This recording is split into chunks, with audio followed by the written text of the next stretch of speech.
We have heard that despite its promises, North Korea might still be producing nuclear weapons, and now they're planning another meeting, Donald Trump and Kim Jong-un. You have just returned from Pyongyang. How does this all stack up? Well, there's long been the belief that North Korea is still producing weapons and weapons systems. They had said publicly that they're going to stop testing, but they didn't say anything about stopping the manufacturing of these weapons.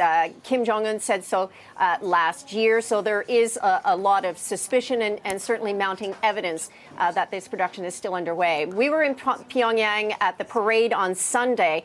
There were no ICBMs, intercontinental ballistic missiles, on display, or advanced missile systems. And this was a very telling point, one that President Trump saw as a gesture towards diplomacy. And that may be true to an extent, but it's not likely that the diplomacy was meant exclusively for him. It was probably meant more so for China. Number 3 in the Politburo was a guest of honor at the parade, stood beside Kim Jong-un. The two held hands, raised fists to show off North Korea and Chinese solidarity. The anti-American propaganda that would typically be a main feature of those military parades, it was largely gone, as is a lot of the propaganda around Pyongyang. It's been replaced with a new message.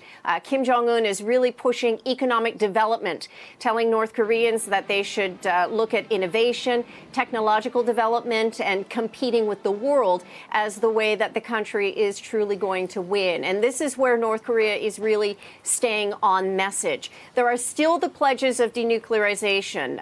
South Korean envoys say that Kim Jong-un and North Korean envoys had promised as such ahead of the meeting that South Korean President Moon Jae-in will have in Pyongyang next week.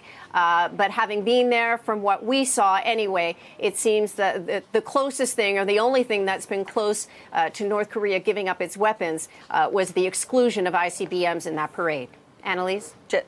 Janice Mackey live for us in Beijing. Thank you very much for that report.